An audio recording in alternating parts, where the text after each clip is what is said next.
ബിസ്മില്ലാഹിർ റഹ്മാനിർ റഹീം. والدليل على جواز ما ليس بكذب വലാ ഹറാം, കളവോ ഹറാമോ അല്ലാത്ത രീതിയിൽ ചീത്തക്ക് ചീത്ത, മനസ്സിലായില്ലേ? ആളെ നോയിപ്പിക്കാതെ ചീത്ത പറയാൻ പറ്റും എന്നുള്ളതിന്റെ തെളിവാവുന്നത് അതേതാണ്? ഹറാമായത് ഏതാ?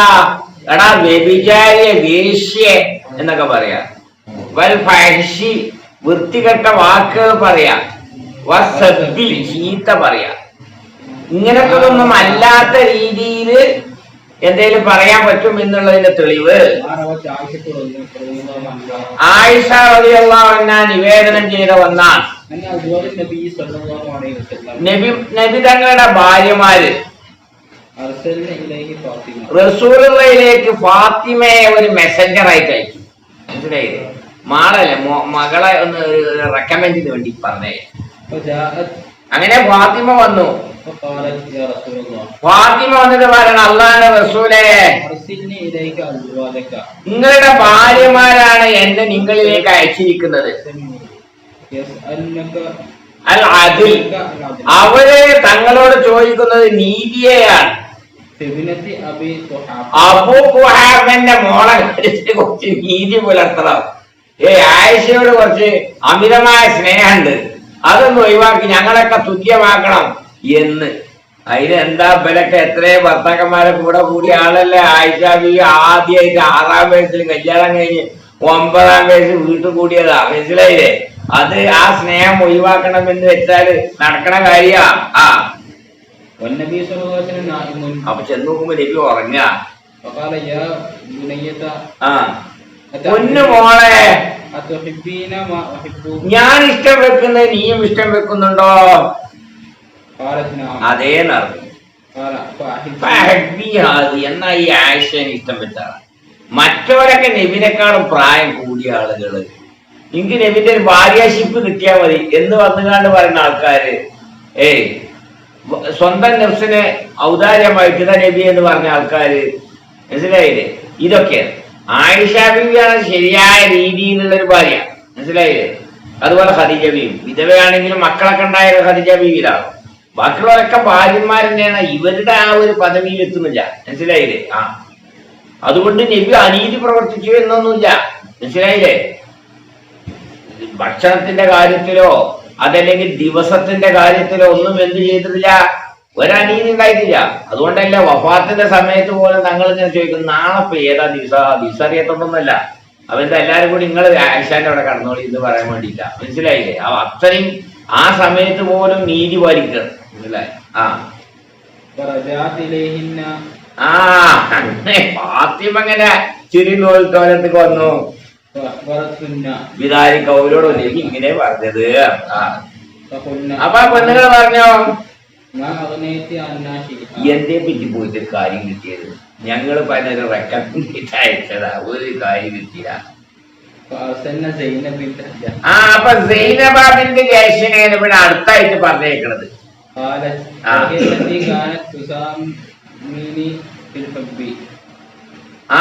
ഓളാണ് എന്നോട് സ്നേഹത്തിൽ കിടപിടിക്കുന്ന വേറൊരാള്. മറ്റേ സൈദ് റളിയല്ലാഹു അൻഹുവിനെ കല്യാണം കഴിച്ചേ പിന്നെ അതാക്കേ അമ്മായിന്റെ മകൾ തന്നെയാണ്. അപ്പൊ ജാത്ത് അങ്ങനെ സൈനബ വന്നു. അബൂബക്കർ സിദ്ദീഖിന്റെ മകൾ, അബൂബക്കർ സിദ്ദീഖിന്റെ മകൾ എന്ന് ഞാൻ പറയാൻ തുടങ്ങി. ഞാനത് പമാകാലത്ത് അവൾ ആയിക്കൊണ്ടേ ഇരുന്നു. തെക്കുറിന് ഇന്നെങ്ങനെ പറയും. പിന്നെ നമ്മളെ സിദ്ദീഖ് എന്നവരെ മോളെ, പിന്നെ സിദ്ദീഖ് എന്നവരെ മോളെ, ഇങ്ങനെ അത് പറയും. ഞാനിങ്ങനെ നിശബ്ദായിരിക്കുകയാണ്. ജവാബ്, നീ എന്തേലും മറുപടി പറയണമെന്ന് വിചാരിച്ച് ഞാൻ പ്രതീക്ഷിച്ചുകൊണ്ടിരിക്കുകയാണ്. അങ്ങനെ എനിക്ക് അനുവാദം കിട്ടി. ഞാൻ നല്ലോണം പറഞ്ഞു, ചീത്ത പറഞ്ഞു. ചീത്ത പറഞ്ഞു എന്ന് പറഞ്ഞ മൈനല്ല, ആയിഷ ബീവിയെ സംബന്ധിച്ചുള്ളതായ ചില കാര്യങ്ങൾ അങ്ങനത്തെ പറഞ്ഞത്, അല്ലാതെ ചീത്ത പറഞ്ഞതല്ല.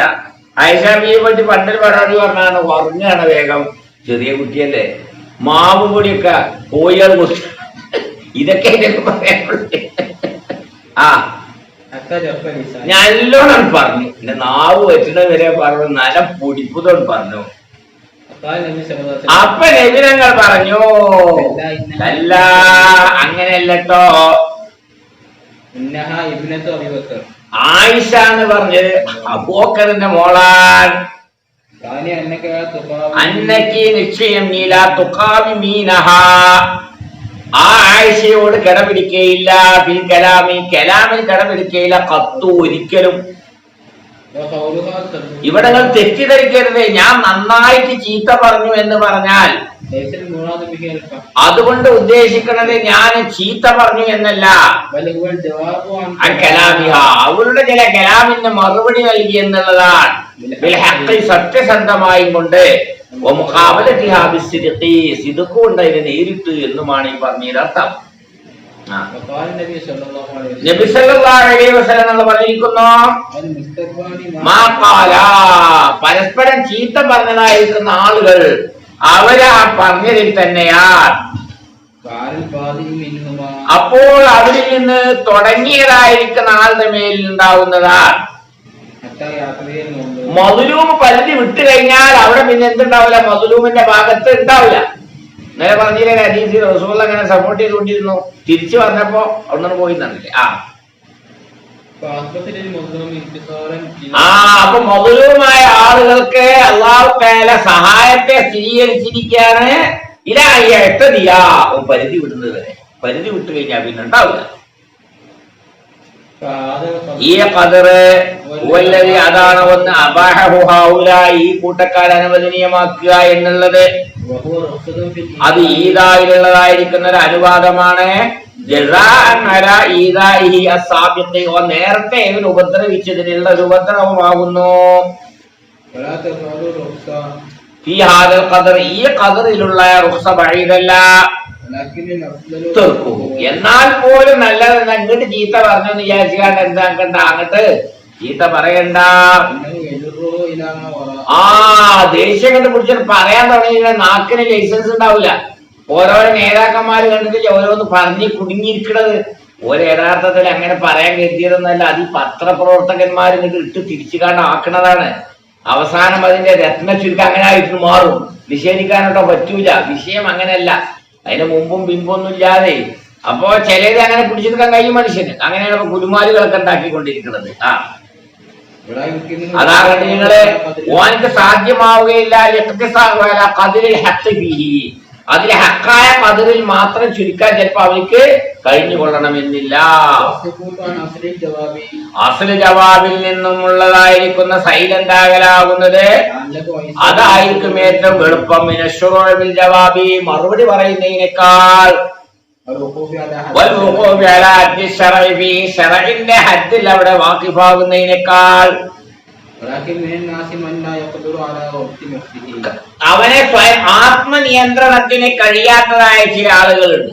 ലബുത്ത് നഫ്സ് എന്താ സൽസാന്റെ അർത്ഥം? ആത്മനിയന്ത്രണം, സെൽഫ് കൺട്രോളിങ്. മനസ്സിലായില്ലേ? ദേഷ്യത്തിന്റെ നിർഘടനത്തിന്, പൗരത്വം പറഞ്ഞാലേ അതിന്റെ നിർഘടനം. ശരിയാത് വേഗം മടങ്ങി വരുന്നതാണ്. ചിലപ്പോൾ അവൻ അവന്റെ നഫ്സിനെ തടയാൻ കഴിയും. തുടക്കത്തിൽ ഒന്നും മറുപടി പറയില്ല.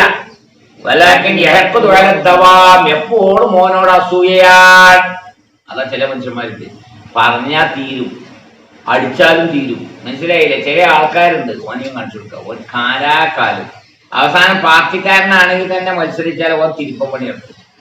ഇപ്പൊ എത്ര തോറ്റക്കണെന്ന് നോക്കിയാൽ അത് മിക്ക എണ്ണും തിരുപ്പം പണിയാണ്. 9 വോട്ടിനും 10 വോട്ടിനൊക്കെ തോറ്റുണ്ടല്ലോ, അതൊക്കെ തിരുപ്പം പണികളാണ്. മനസ്സിലായില്ലേ? കഴിഞ്ഞ വർഷം നമ്മളെ വാർഡിൽ 9 വോട്ടിന് ജയിച്ചു. ഈ പ്രാവശ്യം നമ്മളെ വാർഡിൽ ജയിച്ച് 200 ചില്ലാനം വോട്ടിന്. അപ്പൊ നമ്മളൊക്കെ പ്രതീക്ഷിച്ചത് 200 ചില്ലാനം വോട്ടിന് കഴിഞ്ഞ കൊല്ലം ജയിക്കുന്നതാണ്. അപ്പൊ എന്താ ഓരോരോ തിരിപ്പുകൾ നടന്നു. മനസ്സിലായി? അത് നമ്മളറിയില്ല. ആൾക്കാരുടെ പലതരം മനസ്ഥിതികളുണ്ടാവും ഇതിലെ. ഈ രാഷ്ട്രീയത്തിലൊക്കെ പലതരം മനസ്ഥിതികൾ ഉണ്ടാവും. പാർട്ടിക്കാരെ മനസ്ഥിതി എന്താ, ഇവൻ എന്തായാലും പ്രസിഡന്റ് ആകണ്ട, ഓൻ തോൽപ്പിക്കണല്ലോ. ഓനെ തോൽപ്പിച്ചെങ്കിലേ ഇവന് പ്രസിഡന്റ് ആകും. അപ്പൊ അവിടെ കുറച്ചേക്ക് കായ് കൊടുക്കും. ഇങ്ങനെയൊക്കെയാണ്. അതാ നമ്മളറിയാത്തതാണ് ഈ രാഷ്ട്രീയം. മനസ്സിലായില്ലേ? ഈ ദേശീയ സംബന്ധമായ മനുഷ്യന്മാര് 4 ഗ്രൂപ്പാ. ഹലഫായ്. ചില ആൾക്കാരെ മറ്റേ സോഫ്റ്റ് വുഡ് പെട്ട ഒന്നാണ് ഇത് ഹലഫായ്. സോഫ്റ്റ് വുഡ് പറഞ്ഞാലേ സോഫ്റ്റ് വുഡ് കേട്ടിട്ടില്ലേ? എന്താ പിന്നെ സോഫ്റ്റ് വുഡ്, ഹാർഡ് വുഡ് കേട്ടിട്ടില്ലേ? എന്താ സോഫ്റ്റ് വുഡ്? ഏതൊക്കെയാണ് സോഫ്റ്റ് വുഡ്? നിങ്ങൾക്ക് ഒരു സോഫ്റ്റ് വുഡ് ഏതൊക്കെ?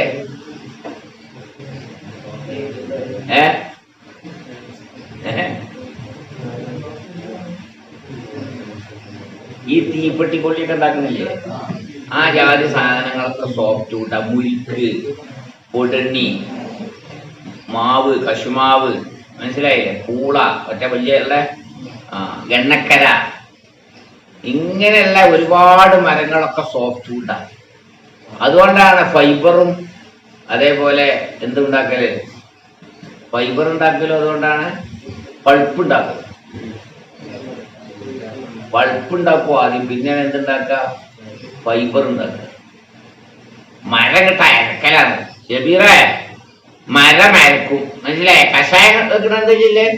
എന്നാ മാതിരി ഇങ്ങനെ കുത്തി നോക്കും ആദ്യം. പിന്നെ അതൊരു ബോയിലറിലിടും. ബോയിലറിലിട്ടാണ് അരക്കും മരം. ആ അരച്ച മരത്തിനാണ് എന്ത് പേര് പറയല്? പൾപ്പ്. മനസ്സിലായില്ലേ? ആ പൾപ്പ് കൊണ്ടാണ് ഏതൊക്കെ ഉണ്ടാക്കുന്നത്? കടലാസുകൾ ഉണ്ടാക്കുന്നത്. ഇപ്പൊ നമ്മളെ അട്ടപ്പെട്ടി, മധുമ, അങ്ങനെയുള്ള എല്ലാ സാധനങ്ങളും ഉണ്ടാക്കുന്നത് പൾപ്പ് കൊണ്ടാണ്. ഈ പൾപ്പിനെ പിന്നെ എന്താക്കി മാറ്റും? ഫൈബറാക്കി മാറ്റും. അത് ഇത്ര പോകുന്ന ചെറിയ ഒരു സാധനം നമ്മൾ വെള്ളമൊക്കെ പൊതുണ്ടാക്കണക്കത്തില്ലേ അങ്ങനത്തെ, അതിന് 12,000 സുഷിരങ്ങളാണ് അതിലുള്ളത്. അതിലിങ്ങനെ ആ സുഷിരത്തിലൂടെ ഇങ്ങനെ വരും ആ ഫൈബർ. ആ ഫൈബർ കൊണ്ടാണ് കുപ്പായം തുന്നിട്ടുണ്ടായത്. അപ്പൊ നമ്മളെ ഈ മുരിക്കന്നെയാണ് ഇത് നമ്മളെ കുപ്പായം. അതല്ലേ മാവൂർ കോളിയറൻസ്. മനസ്സിലായില്ലേ? അവിടെ പൾപ്പ് ഉണ്ടാക്കിയിരുന്നു, ഫൈബർ ഉണ്ടാക്കിയിരുന്നു. അത് പിന്നെ ഫൈബർ കയറ്റി.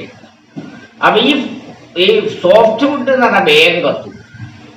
മനസ്സിലായില്ലേ? മുരിക്കൊക്കെ എത്ര പെട്ടെന്ന് കത്തുന്നറിയോ? അതിൽ പെട്ടെന്നാണ് ഹലഫാ, എന്താ ഒരു കാറ്റാടി മരം. മനസ്സിലായില്ലേ?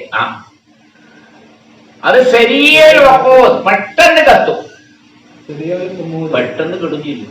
മനസ്സിലായോ? അവര് ചിലര് മുള്ളുമരം പോലെ, ഏതുപോലെ നമ്മളെ പുളിമരം കണ്ടിട്ടില്ലേ? അത് മെല്ലെ കത്തുള്ളൂ. പുളി ആളി കത്തൂല, മെല്ലെ കത്തുള്ളൂ. പക്ഷേ അത് ഹുമൂദ് വളരെ മെല്ലെ ഉണ്ടാവുള്ളൂ. അതുകൊണ്ടാണ് കരിക്കരി ഉണ്ടാക്കല്. ചൂള വെച്ച് കണ്ടേ, പഴയ കാലത്തൊക്കെ ഓരോ പറമ്പിലും ചെന്ന ചൂള ഉണ്ടാവും. ചൂള പറഞ്ഞാൽ അതിനൊരു ഇൽമുണ്ട്. മനസ്സിലായോ? ഈ പുളി ഇങ്ങനെ ഒരു കൂമ്പാറാക്കി, എന്നിട്ട് അതിന്റെ മുകളിൽ മണ്ണ് കിട്ടുന്നേ. നമുക്കിങ്ങനെ കണ്ടാൽ വലിയ മണ്ണിന്റെ മര, എന്നിട്ട് അതിന് 3 അടുപ്പുണ്ടാവും. അതിൽ തീയത് കൊടുക്കും. അതിലെന്താ കത്തുക? മനസ്സിലായോ? ആ കത്തിയാൽ അത് വെണ്ണൂറാവില്ല. അതെന്തായിട്ട് മാറും? കരിയായിട്ട് മാറും. അങ്ങനെയാണ് എന്തുണ്ടാക്കിയത്? കരി ഉണ്ടാക്കി. മനസ്സിലായോ? കൽക്കരി എന്ന് പറഞ്ഞാൽ പിന്നെ വേറെ ഖനനം ചെയ്തെടുക്കണേ. മനസ്സിലായി? വമായലോഹം, അവരിൽ നിന്ന് ചിലത് കത്താൻ വളരെ താമസമാണ്. എന്നാൽ പെട്ടെന്ന് ഏതാവും ചെയ്യും? കെട്ടണം. കത്താൻ പറ്റിയ താമസമാണ്, എന്നാൽ പോലും വേഗം കെട്ടണം. അതാണ് ഏറ്റവും തുച്ഛരമായത്. അതെ, ഈർഷ്യതയും പകയും ഒന്നുമില്ലാത്തൊരവസ്ഥയിലേക്ക് അത് എത്താതിരിക്കുമ്പോൾ. മനസ്സിലായില്ലേ? ചില ആൾക്കാരുണ്ടാവും വളരെ പെട്ടെന്ന് കത്തുന്നതാണ്. പെട്ടെന്നങ്ങ് ദേഷ്യം പിടിക്കും. ദേഷ്യം പിടിച്ചാലോ ദേഷ്യം പോകൂല. കാലാകാലം ഓന്നത് പറഞ്ഞില്ല, ഓനെ സ്ഥാനത്തേക്കാൻ പറ്റൂല. എന്നോ കാലത്ത് നടന്നൊരു സംഭവമാണ്. അതാണ് ഇതിൽ ഏറ്റവും നാശം പിടിച്ചതായിരിക്കുന്ന ആളുകൾ. ഒരാളിനോട് പറഞ്ഞ ഇന്റെ വാപ്പാനെ ഒരു തോൽപ്പിച്ചു. അത് എത്ര കൊല്ലം മുമ്പാ പറയാ? കഷ്ടി 50 കൊല്ലം മുമ്പ്. ഇന്റെ വാപ്പാനെ ലീഗാണ് തോൽപ്പിച്ചിട്ടുള്ളത്. അതുകൊണ്ട് ലീഗിൽ കടക്കാൻ പറ്റില്ല. ലീഗിലെ എല്ലാ നിലക്കും എതിർക്കുന്നത് 1965 സംഭവമാണ്. വാപ്പാനെ തോൽപ്പിച്ചത്. അതാ മനുഷ്യന്മാർക്ക് ആ വൈരാഗ്യം ഇപ്പോഴും എന്നിട്ട് ഒരു ഹദീസിൽ വന്നിരിക്കുകയാണ്, മൂമിനാവുന്നത് സരീഉൽ ഖളബി, ദേഷ്യം പെട്ടെന്ന് വരുന്നതാണ്, പെട്ടെന്ന് തൃപ്തിയാവുകയും ചെയ്യുന്നതാണ്. ഇതിന് പകരം അതായത് വേം വരും വേം പോകുകയും ചെയ്യും. മനസ്സിലായി? ഷാഫി റളിയല്ലാഹു അൻഹു പറയാൻ, അവൻ ദേഷ്യം പിടിപ്പിക്കപ്പെട്ടോ, എന്നിട്ട് ഓന് ദേഷ്യായില്ല. ഓനെ നല്ലോണം പറഞ്ഞു, ഓന് ദേഷ്യം തന്നെ വരുന്നില്ല. ഹിമാറ് നോക്കൈതേ ഒമൻ ഒരാൾ ഉസ്തുറിയ, എന്റെ അബദ്ധം പറ്റിയിട്ടുണ്ട്, എനിക്ക് പൊരുത്തപ്പെട്ടു തരണം എന്നൊക്കെ ചെന്ന് പറഞ്ഞു. വലമിറുള്ള ഞാൻ പൊരുത്തപ്പെട്ടു തരൂല എന്നാണ് പറയണതെങ്കിൽ ഓനെന്താവുന്നു? അബൂ സഈദ് അൽ ഖുദരി റളിയല്ലാഹു അൻഹു പറഞ്ഞു, റസൂലുള്ളാഹി പറയാൻ, അറിയുവീൻ, ബനി ആദമാവുന്നത് ഒരു പോൽ പടക്കപ്പെട്ടിരിക്കുന്നു അലാ തബഖാത്തിൻ, വ്യത്യസ്ത കാറ്റഗറിയിലായും കൊണ്ട്. അവരെ കൂട്ടത്തിലുണ്ട് ബത്തീഉൽ ഖളബി, ദേഷ്യം വളരെ മെല്ലെ ഉണ്ടാവുള്ളൂ, അത് പെട്ടെന്ന് പോകും ചെയ്യും. അവരെ കൂട്ടത്തിലുണ്ട് പെട്ടെന്ന് ദേഷ്യം പിടിക്കും, വളരെ മെല്ലെ അത് നീങ്ങി പോകുള്ളൂ. ഇതിന് പകരം അതായി പ്രശ്നമില്ല. എന്നാൽ അവരെ കൂട്ടത്തിലുണ്ട് വേഗം ദേഷ്യം പിടിക്കും, ദേഷ്യം പോകൽ വളരെ താമസിച്ചു കൊണ്ടുമാൻ. അവരെ കൂട്ടത്തിൽ വെച്ച് ഏറ്റവും ഉത്തമൻ ഖളബ് വളരെ പതുക്കെയുള്ളവനാണ്, നീങ്ങൽ വളരെ പെട്ടെന്നായവനുമാണ്. ഷർറുഹും അവരിൽ വെച്ച് ഏറ്റവും നാശം പിടിച്ചവൻ അസ്സരീഉൽ ഖളബ്, ദേഷ്യം പെട്ടെന്ന് വരുന്നവനുമാണ്. അൽ ബത്തീഉൽ ഫൈഇ, അത് നീങ്ങിപ്പോകൽ വളരെ താമസമുള്ളവരുമാണ്. ദേഷ്യമായപ്പോൾ അത് ഇളകി പുറപ്പെടുന്നതാണ്, അത് പ്രതിഫലനവും ഉളവാക്കുന്നതാണ് എല്ലാ മനുഷ്യനിലും. അപ്പോ സുൽത്താൻ നിർബന്ധമായതാണ്, ഒരാളെയും ശിക്ഷിക്കാൻ പാടില്ല. ദേഷ്യം പിടിച്ച് നിൽക്കുന്ന സമയം, അല്ലെങ്കിൽ അതീവ ദുഃഖിതരായ സമയം, അല്ലെങ്കിൽ തൂറാമുട്ടിയ നേരം, അല്ലെങ്കിൽ വളരെ വിശക്കണ നേരം, അന്നേരം ഒന്നും ഒരു ഡിസിഷൻ എടുക്കാൻ പാടില്ല.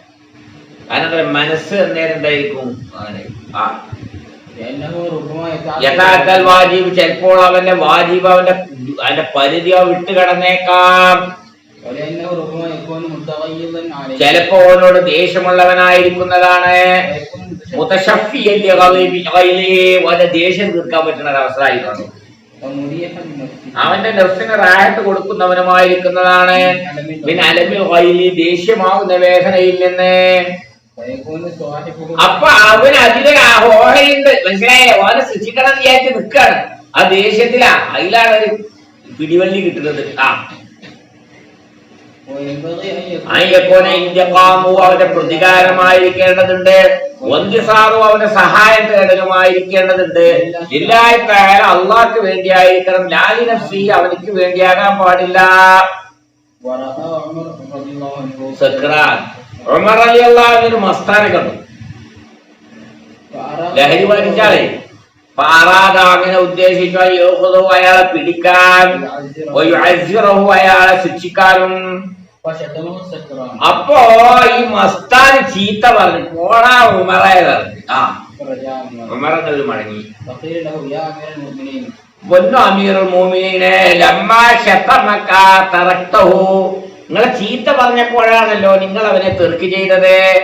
ولأنه أغضبني അവൻ എന്നെ ദേഷ്യം പിടിപ്പിച്ചിരിക്കാൻ ولو عذبته ഞാൻ എങ്ങാനും ഈ സമയത്ത് അവനെ ശിക്ഷിക്കുകയാണെങ്കിൽ كان ذلك അത് കളബീന് നഫ്സി എന്റെ നഫ്സിന്റെ കളബിന് വേണ്ടിയായിരിക്കുന്നതാണ്. വലം മുഹിബ് ഞാൻ ഇഷ്ടം വെക്കുന്നില്ല അൻ അളിബ മുസ്ലിമൻ ഒരു മുസ്ലിമിനെ ശിക്ഷിക്കാൻ ഹമിയത്തല്ലി നഫ്സി എന്റെ നഫ്സിന്റെ സംരക്ഷണത്തിന് വേണ്ടി. وقال عمر بن عبد العزيز رحمه الله മഹാനവர்கள் പറയാൻ അള്ളബഹു ദേഷ്യം പിടിപ്പിച്ചതായിരിക്കുന്ന ഒരു മനുഷ്യനോട് പറഞ്ഞു ലൗല അന്നക അഗ്ളബ്തനി നീ എന്നെ ദേഷ്യം പിടിപ്പിച്ചില്ലായിരുന്നുവെങ്കിൽ ലഅഖബ്തുക ഞാൻ എന്നെ ശിക്ഷിക്കുമായിരുന്നു. ശിക്ഷിക്കാത്തത് എന്താ? നിനക്ക് ദേഷ്യം പിടിപ്പിച്ചു. ഈ ദേഷ്യത്തിന്റെ അവസ്ഥയിൽ എന്താക്കാൻ പാടില്ല? ശിക്ഷാവിധി നടപ്പാക്കാൻ പാടില്ല. എന്താണ് ഈ പോര് എന്ന് പറഞ്ഞാൽ? അതിന്റെ അനന്തര ഫലങ്ങള് പക പോരക്കണ്ടല്ലോ. എന്താണത്? വിട്ടുവീഴ്ചയുടെ മഹത്വം, ആർദ്രതയുടെയും. നീ മനസ്സിലാക്കണം, ദേഷ്യമാവുന്നത് അതിന്റെ കെറുമിൽ അവലംബമാക്കിയ ദേഷ്യം ഒതുക്കി നിർത്തിയാൽ. മനസ്സിലായോ? അതിന് ശമനം നേടാൻ അശക്തമായതിന് വേണ്ടിയാ. ഒന്നും ഇങ്ങോട്ട് ചെയ്യാൻ വയ്യ. മനസ്സിലായില്ലേ? ഓൻ ആളടിയിട്ട് ചീത്ത പറഞ്ഞേക്കാം, ഇങ്ങോട്ടൊന്നും പറയാനും വയ്യ. അപ്പൊ ഓനക്ക് എന്താ ഉള്ളത്? മനസ്സിന്റെ ഉള്ളിൽ പക തന്നെ. മനസ്സിലായ? അത് ഉള്ളിൽ തീരും. അത് ഏതൊന്നും ഇപ്പൊ സങ്കടം ഉണ്ടല്ലോ, ഒരു സങ്കടം അത് കുറെ കരഞ്ഞാലുണ്ടാവും, അത് കുറെ ലഘുവായി പോകും. ഏതൊന്നും അങ്ങനെയല്ല, പെട്ടെന്ന് ഒരു എഫക്റ്റ് അത് ഭയങ്കരമായിരിക്കും, പിന്നെ അതങ്ങനെ ലഘുവായി പോകും. മനസ്സിലായില്ലേ? അതവനിൽ അടിയുറക്കുകയും ചെയ്യുന്നു.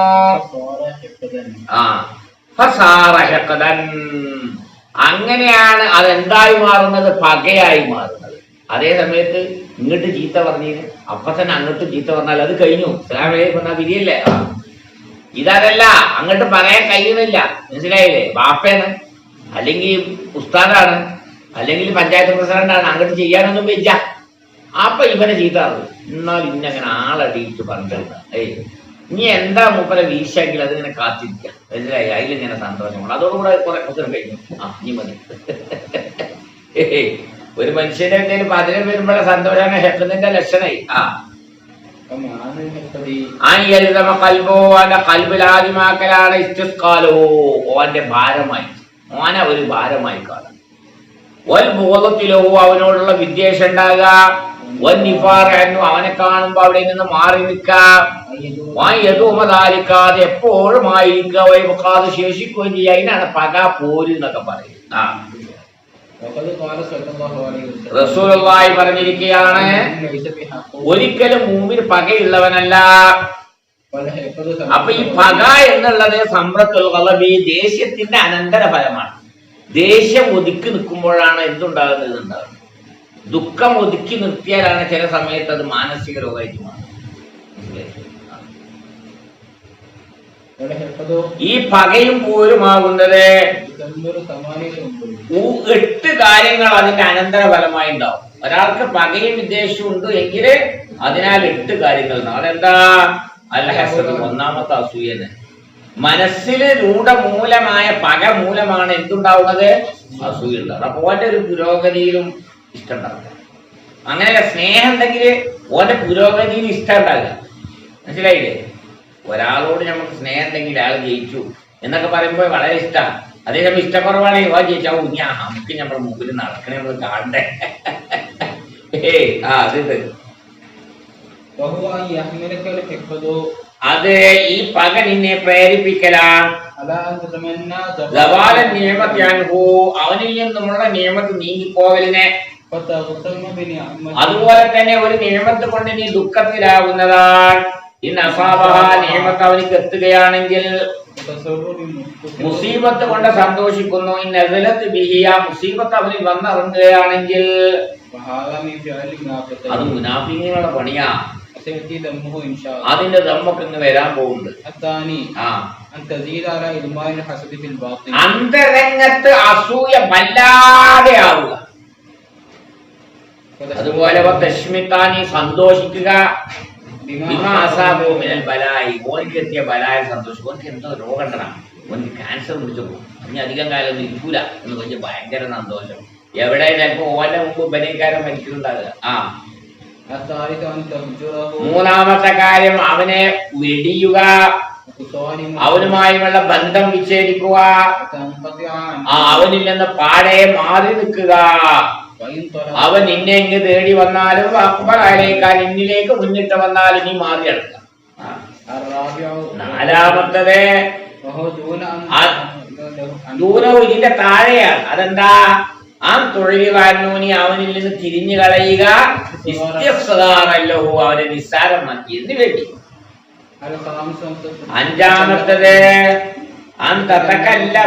നീ സംസാരിക്കലാണ് ഫീഹി അവനെ കുറിച്ച് അനുവദനീയമല്ലാത്ത കാര്യങ്ങളൊക്കെ പറയാ, ഓനെ പറ്റി കളവ് പറയാ, ഗീബത്ത് പറയാ. ഓന്റെ എന്തോ ഒരു രഹസ്യം ഉണ്ടായിരുന്നു, അതിങ്ങനെ പരത്തി നടക്കുക. ഹത്തിക്ക് സത്രിന് ഓന്റെ എന്തോ ഗോപ്യമായിരിക്കുന്ന ഒന്നുണ്ടായിരുന്നു, അതിനെ പൊളിക്കുക. വൈരി അതുപോലുള്ള കാര്യങ്ങളൊക്കെ. ആറാമത്തത് അവനെ അഭിനയിക്കലാണ്. എങ്ങനെ? അവനെ പരിഹസിച്ചതിന് വേണ്ടി തന്നെ നോനിൽ നിന്നുള്ളതായ അപഹാസ്യവുമായി കൊണ്ട് വല കൂച്ചെടുക്ക. ചില മുജമാരെ കണ്ടില്ലേ, ഏപ്പിന്റെ ഒക്കെ കൂച്ചിട്ട് വെറുപ്പിന്റെ ഊക്കോണ്ടേ മൂപ്പന്റെ സൗണ്ടിൽ ഇങ്ങനെ പ്രസംഗിക്ക. ഏഴാമത്തത്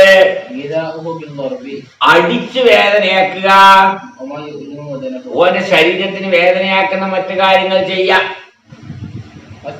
എട്ടാമത്തത് എന്താണെന്നറിയോ? ഓനിക്ക് കിട്ടേണ്ട അവകാശം തടയുക. ദൈനി കണം വീട്ടാണ്ടായാലും അത് കൊടുക്കണില്ല. റഹമിൻ അല്ലെങ്കിൽ കുടുംബ ബന്ധം, അടുത്ത കുടുംബക്കാരനാണ്, ഓനിപ്പോ ഒന്നും കൊടുക്കൂല. ഓൻ കഴിഞ്ഞ ഇലക്ഷനിൽ നമുക്ക് എതിരായിരുന്നു, അതുകൊണ്ട് ഒന്നും കൊടുക്കാൻ പറ്റൂല. ഇലക്ഷനിൽ എതിരായാലും കൊടുക്കുക വേണ്ടത്. അപ്പോഴാണ് ഓന്റെ മനസ്സിന് മാറ്റം വരുമല്ലോ, മനസ്സിലായില്ലേ? അല്ലെങ്കിൽ ഒരു മുതലമത്തിനെ റദ്ദ് ചെയ്യുക. ഇതൊക്കെയും ഹറാമായ കാര്യങ്ങളാണ്. ഈ അസൂയയുടെ ഈ പകയുടെ പദവി വെച്ച് ഏറ്റവും കുറഞ്ഞത് അന്തഹ്തരിതാനി സൂക്ഷിക്കലാണ്. ഈ പറയപ്പെട്ട് 8 ആപത്തുകളിൽ നിന്ന് സൂക്ഷിക്കലാണ്. ഈ പോര് കാരണം, പക കാരണം നീ പുറപ്പെടരുത്. ഇലാമ ഒന്നിലേക്ക് അള്ളാഹുവിനോട് നീ ഇസ്യാൻ ചെയ്യുന്നു. ഇതൊക്കെ നോക്കുമ്പോഴല്ലേ ഒരു മൂവിനായി ജീവിക്കാൻ കുറെ പണിയുണ്ട്. മാപ്പിളായി ജീവിക്കാൻ വലിയ പണിയൊന്നുമില്ല, മനസ്സിലായി? സെൻസസ് മുസ്ലിമായി ജീവിക്കാൻ ഒരു പണിയില്ല. നിനക്ക് ചൂടി വേണ്ടേ, പട്ടിക്ക് ചേർന്നാൽ മതിയല്ലോ, OBC. പക്ഷേ ശരിയായ കാര്യങ്ങൾ മനസ്സിലാക്കി ജീവിക്കാൻ വലിയ പണി തന്നെ, മനസ്സിലായി? അവിടെയാണ് നമ്മളൊക്കെ പരാജയം. വലിയ വലിയ പണ്ഡിതന്മാർ കൂടി ഈ രംഗത്ത് പരാജയിക്കാറ്, മനസ്സിലായി? ഉള്ളിൽ ഇതൊന്നുമില്ലെങ്കിൽ പോലും ഉള്ളിൽ അവനൊരു ഭാരമായി കാണുകയാണ്. കൽബുക്കാലിന്റെ കൽബ് ചെന്നെത്തുകയില്ല, അവസാനിപ്പിക്കുന്നില്ല ഓരോടുള്ള വിദ്വേഷം. അങ്ങനെ എത്രത്തോളം നീ തടയുന്നു. അമ്മ ഒന്നിന് കുന്താനിയായിരിക്കുന്നു, അതുകൊണ്ട് ഓശാരമായി ചെയ്തിരിക്കുന്നു. എന്തൊക്കെ? മിനൽ ബശാശത്തി, ഓനെ കണ്ടാലുള്ള മുഖപ്രസന്നത. ഒരാള് തമ്മിൽ കണ്ടുമുട്ടുമ്പോഴേ അത് എത്ര കണ്ട സ്നേഹമുണ്ട് എന്ന് ആ ചിറിയിൽ നിന്നും ആ പ്രകടനത്തിൽ നിന്നൊക്കെ നമുക്ക് മനസ്സിലാവും. ഒരാളെ വലിയ താല്പര്യം ഇല്ലെങ്കിൽ പിന്നെ ആ രീതിയിലേക്കാരും കാണരുത്. അവനോട് ആർദ്രത ചെയ്യുക, വലിനായത്തി പരിഗണിക്കുക, അവന്റെ ആവശ്യങ്ങൾ നിർവഹിക്കുക, അവന്റെ കൂടെ ഇരിക്കുക, അല്ലാഹു തആലാന്റെ ദിക്റിൽ അലൽ മൻഫഅത്തിലോ അവനിക്ക് എന്തെങ്കിലും ഉപകാരം കിട്ടാൻ വേണ്ടി സഹായിക്കുക. ഇതൊക്കെയാണ് ചെയ്യേണ്ടത്. അല്ലെങ്കിൽ അവനിക്ക് വേണ്ടി ദുആനെ ഉപേക്ഷിക്കുക, അവന്റെ മേൽ പ്രശംസിക്കുക, അല്ലെങ്കിൽ അവനക്ക് നന്മ ചെയ്യാൻ വേണ്ടി പ്രോത്സാഹിപ്പിക്കുക. അവനെ സാന്ത്വനപ്പെടുത്താൻ. വിഷമിച്ച് വന്ന ഒരാളെ, വളരെ പാവപ്പെട്ട ആളാണ്. അപ്പൊ ഓനോട് ഇങ്ങനെ ചോദിക്കും, ഏതാ എന്റെ ഗ്രൂപ്പ് ഏതാ? ഇതൊന്നും ചോദിക്കണ്ട, മനസ്സിലായില്ലേ? ഒരു പാവപ്പെട്ട ഒരു മനുഷ്യൻ വന്നിട്ടാണ് എന്തേലും പറ്റിയെങ്കിൽ കൊടുത്താൽ മതി. ജാതി ഏതാന്ന് പോലും ചോദിക്കേണ്ട കാര്യമില്ല. ഒരാൾ പറഞ്ഞിട്ട് വിശന്നിട്ട് വയ്യ എന്തെങ്കിലും തെരിയെന്ന് പറഞ്ഞാല് ഇജ്ജ് കള്ളുടിയാനല്ലടാ, ഇജ്ജ് കള്ളുടിക്കാനല്ലേ നമ്മളന്ന് കായ് വാങ്ങണത്, ഇജ്ജ് ഏപ്പിക്കാരനാ, ഇജ്ജ് സഖാവാ, ഒന്നും ചോദിക്കണ്ട. മനസ്സിലായില്ലേ? നമ്മൾ അവനോട് വിശദീകരണം തേടുമ്പോഴല്ലേ പ്രയാസം വരുന്നത്. ഓൻ വിഷമം അനുഭവിക്കുന്ന ആളാണോ നമുക്ക് ബോധ്യപ്പെടുന്നത്. ഏത് ഗ്രൂപ്പുകാരനായാലും പാടില്ല, ഏത് ജാതിക്കാരനായാലും പാടില്ല, ഓനെന്തേലും കൊടുക്കുക. പച്ച കാഫറാണെങ്കിലും കൊടുക്കുക, RSSനും കൊടുക്കുക. അങ്ങനെ ആകുമ്പോഴല്ലേ RSSന്റെ ആ മനസ്സ് മാറ്റം വരുള്ളൂ. കുറെ നമ്മളെടുത്താണ് ഇതിന്റെയൊക്കെ ഉത്തരവാദിത്തേ. ഇവിടെ ഇപ്പൊ എന്താന്ന് പറഞ്ഞാൽ ഹൈന്ദവർക്കിടയിൽ ഏകീകരണം നടക്കുന്നത്. അത് എന്തുകൊണ്ടാന്ന് പറഞ്ഞാൽ മാപ്പിളമാരുടെ ഈ വേണ്ടാത്തരം കൊണ്ട്. ഇവിടുത്തെ ഹിന്ദുക്കൾ അങ്ങനെ മോശമൊന്നുമല്ല, ഇവിടുത്തെ ഹിന്ദുക്കൾ നല്ലവരായിരുന്നു. അതുകൊണ്ടാണല്ലോ അവര് ഈ രീതിയിലൊക്കെ നമ്മളെ പഴയ കാലത്ത് പല നിലക്കുള്ള ഒത്താശകൾ പോലും ചെയ്തിട്ടുണ്ടല്ലോ. ഇപ്പൊ എന്താ അങ്ങനെ ചെയ്യാത്ത? നമ്മളാ ജാതി, അതാണ്. പിന്നെ നമ്മൾ അഹന്ത, വല്ലാത്തൊരു അഹന്തയെ കാണിക്കല്, പ്രൗഢി കാണിക്കുക, ഇതൊക്കെ ആകുമ്പോ മറ്റവർക്ക് അത്രയൊന്നും ഇല്ല. അപ്പൊ അവർക്ക് മാനസികമായിട്ട് പ്രയാസം ഉണ്ടാവും. അപ്പോ കമ്മ്യൂണിസ്റ്റുകാരനായാലും മണിയിലെ BJP ജയിച്ചോട്ടെ എന്നാ കരുതുന്നത്. മനസ്സിലായില്ലേ? അതിന്റെ കാരണം എന്താന്ന് പറഞ്ഞാൽ ഈ ഉള്ളിലുള്ള വെറുപ്പാണ്. ആ ഉള്ളിലുള്ള വെറുപ്പിന് കാരണം ഒരു പരിധി വരെ നമ്മൾ ഉണ്ടാക്കുന്നുണ്ട്. മനസ്സിലായില്ലേ? നമ്മളെ പെരുമാറ്റമൊക്കെ ആ രീതിയിലാവുമ്പോ പിന്നാണെങ്കിൽ ആകെ ബഹളമായാക്കിക്കാണ്ട് നാട് മുഴുവനും ആ ഒരു രീതിയിലുള്ള പ്രവർത്തനങ്ങളും ഒച്ചപ്പാടും ബഹളവും പള്ളിയിൽ നിന്നൊക്കെ ഭയങ്കര ദിക്കറും സലാത്തും. നാട്ടിലെ അങ്ങാടിയിൽ വേറെ മനുഷ്യന്മാരൊക്കെ നിൽക്കുന്നില്ല. ഈ ചിന്തയൊക്കെ നമുക്ക് വേണമല്ലോ. നമ്മളൊരു മതേതര ഇന്ത്യയിലാണല്ലോ നിൽക്കുന്നത്. അപ്പൊ പരിധി വിട്ട് കാര്യങ്ങളൊന്നും ചെയ്യരുത്. അതൊക്കെ മറ്റുള്ളവരെ വെറുപ്പിന് കാരണമാണ്. മനസ്സിലായി? എന്നിട്ട് മുമ്പ് ഹൈദർലങ്ങള് പ്രസ്താവന ഉണ്ടായിരുന്നു, പള്ളിന്ന് ലൗഡ് സ്പീക്കർ ഇട്ട് കാണാൻ ശല്യപ്പെടുത്തരുത് എന്ന് പറഞ്ഞാണ്ട്. അത് വളരെ ശരിയാണത്. വാങ്ങൊടുക്ക, അതാണ് നമുക്ക് വേണ്ടത്. എന്തിനാണ് ഇപ്പൊ ഈ ഹദ്ദാദ് റാത്തീബൊക്കെ സ്പീക്കറിൽ ഓതിക്കാണ് അങ്ങാടിയിലുള്ള അയ്യപ്പനൊക്കെ കേട്ടിട്ട് എന്താ കാര്യം? അയ്യപ്പൻ ഹദ്ദാദ് കേട്ടിട്ടില്ല, കാരണം ഓരോ ശല്യം എന്നല്ലാതെ. എന്തിനാണ് ഇപ്പൊ പുറത്തേക്ക് കേൾപ്പിക്കുന്നത്? വെറുതെ വേണ്ടാത്തരാണ്. സലാത്ത് എന്ന് പറഞ്ഞാണ് ഖുർആൻ തോന്നുന്നത്. ഇക്ക അത്തരം വെറുപ്പുള്ള വേറൊന്നുമില്ല. ഖുർആൻ ഓതുക എന്ന് പറഞ്ഞാൽ നമ്മളത് വളരെ കേട്ടിരിക്കണം. അത് നമ്മൾ ബഹുമാനപൂർവ്വം കാണണം. ഇത് ചില ആൾക്കാർ കാറിലൊന്ന് കയ്യാൻ കാണാൻ ഞാൻ ഒപ്പൊക്കെ പറയും, വലിയ കാര്യം. എന്നിട്ട് അതങ്ങനെ ഓതുന്നുള്ള നമ്മളിങ്ങനെ വർത്താനം പറയുന്നത് അതിനെ അപമാനിക്കലല്ലേ? ഖുർആൻ കേൾക്കാൻ ഒരു സന്നദ്ധമായ അവസ്ഥയിൽ മാത്രമേ നമ്മൾ ഖുർആൻ പാടുള്ളൂ. അല്ലെങ്കിൽ എന്താക്കണം, ഖുർആൻ ഇട്ടുകാണ്ട് അങ്ങനത്തെ ചില ആൾക്കാരുണ്ടാവും. ഖുർആൻ ഇട്ടുകാണ്ട് വേറെ ശ്രദ്ധ എന്നൊക്കെ തിരിച്ചു വിട്ട് അത് കേട്ടുകൊണ്ട് അങ്ങനെ ഇരിക്കാറില്ല. അതല്ല, ഇട്ട ഓന്തനേക്കാരും വലിയ വർത്താനം പറയില്ലേ? എന്നിട്ട് പിന്നെ ആ ഖുർആൻ അങ്ങനെ ഓതിക്കൊണ്ടിരിക്കുക. മനസ്സിലായില്ലേ? അങ്ങനെയൊക്കെ വളരെ കാര്യങ്ങൾ നമ്മൾ സൂചിക്കേണ്ടതുണ്ട്. ഇതെല്ലാം ദീനിലുള്ളതായ നിന്റെ പദവിയെ കുറക്കുന്നതിൽപ്പെട്ടതാണ്. അത് നിന്റെ ഇടയിൽ മറയാവുന്നതാണ്. വലിയതായ മഹത്വത്തിന്റെയും അത് മഹത്തായ പ്രതിഫലത്തിന്റെയും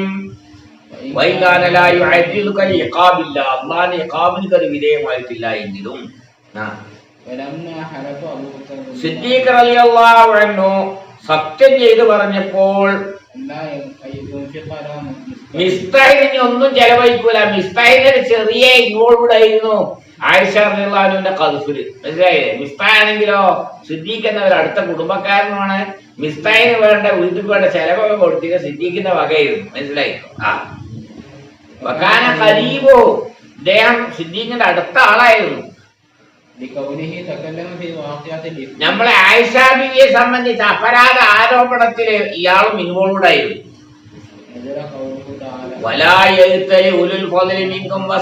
അതിലാണ് ആയത്തിറങ്ങിയത്. എന്താ ഇറങ്ങിയത്?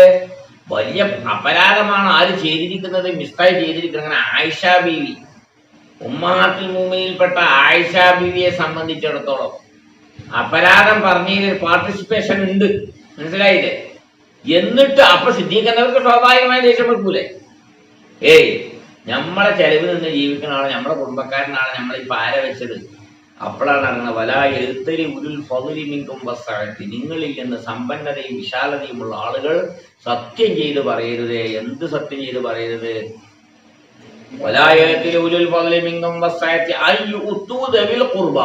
അടുത്ത കുടുംബാദികൾക്ക് കൊടുക്കൂല എന്ന് സത്യം ചെയ്ത് പറയരുതേ.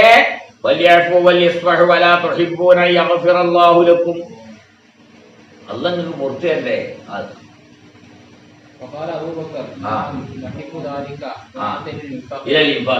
വീണ്ടും അങ്ങ് ചെലവഴിക്കാൻ തുടങ്ങി. അപ്പോൾ ഒന്നാമത്തത് അല്ല വല്ലൗല അപ്പോൾ ഏറ്റവും നല്ലത് യബ്ഖാവ് ശേഷിക്കലാണ്. അലാമ ഒന്നിന്റെ മേൽ കാനലി ഇവൻ അതിലായിരുന്നു.